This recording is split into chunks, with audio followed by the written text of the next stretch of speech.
इशरह ली सदरी वयस्सिर ली अमरी वहलुल उक़दतम मिन लिसानी यफ़क़हू क़ौली।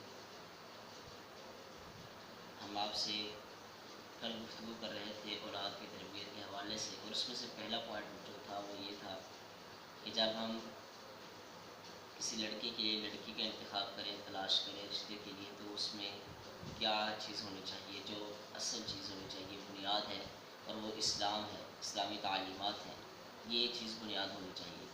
अब दूसरे नंबर पर बात यह है कि जब हम इन बच्चियों का शादी करते हैं तो उसमें हम कुछ खराफात ऐसे कर देते हैं कि जिस चीज़ की इब्तिदा ही गुनाह से है, इब्तिदा ही अल्लाह ताला की नाराज़गी से है, और इस नाराज़गी का असर हमारी औलाद पर भी होता है, हमारी औलाद की तरबियत पर भी इसका असर पड़ता है। वो ये है कि हम इस मौका पर मेहंदी की एक रस्म करते हैं जिसमें फहाशी, उरियानी और बेहयाई खुल्लम खुला आम फिरती है, और लड़के वाले अपने घर करते हैं, लड़की वाले अपने घर करते हैं, जिसका कुरान और सुन्नत से कोई भी सबूत नहीं।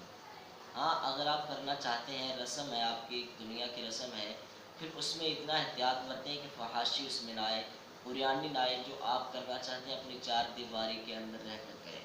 फिर उसके बाद बात ये आती है, हम शादी पर बिला वजह बग़ैर किसी ज़रूरत के नजायज़ हम पैसे का इस्तेमाल करते हैं। अगर हम वही पैसा सेव करके रखें, उसे संभाल कर रखें, तो यही पैसा कल हमारी औलाद के लिए काम आ सकता है, यही पैसा कल आपके बुरे वक्त में काम आ सकता है। हम क्या करते हैं, किसी खुशी के मौके को लेकर सारे का सारा पैसा, अपनी सारी खुशियाँ उस पर बिखेर देते हैं, फिर बाद में खाली हाथ बैठ जाते हैं, जिसका नतीजा ये निकलता है कि शादी के चंद माह बाद ही मियाँ बीवी में लड़ाइयाँ शुरू हो जाती हैं कि ये काम नहीं करते, इसके पास पैसे नहीं है, इसके पास ऐसे नहीं है।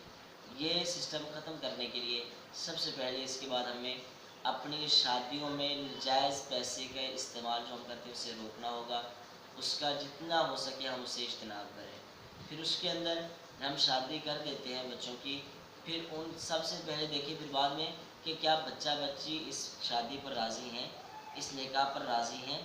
अगर एक की तरफ से भी राज़ी नहीं है, एक की तरफ से भी नाराज़गी है, तो इस रिश्ते को ना करें।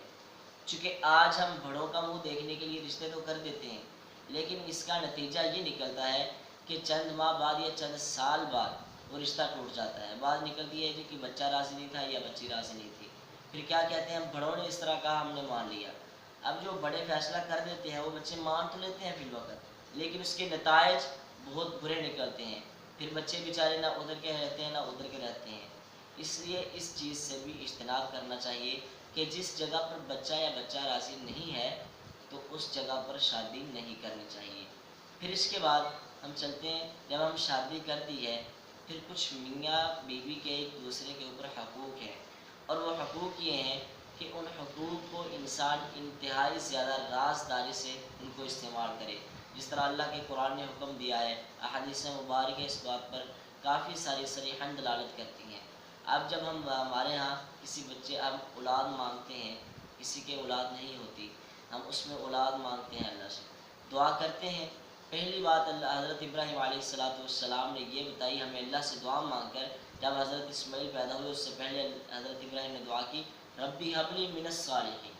पहली हमें तलकीन ये की है कि रब्बी, अगर मांगना है तो अपने रब से मांगना है, हबली मिनस सालिहीन।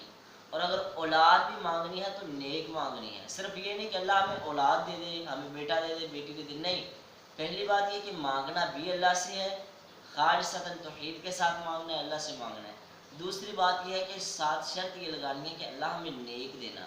उस औलाद का क्या फ़ायदा कि जो चंद साल बाद, 10-12 साल बाद जवान होकर आप ही के चेहरे को काला कर दे, आप ही को कहीं बाहर जाने के काबिल न छोड़े। औलाद मांगे, अल्लाह से मांगे, सिद्के दिल से मांगे।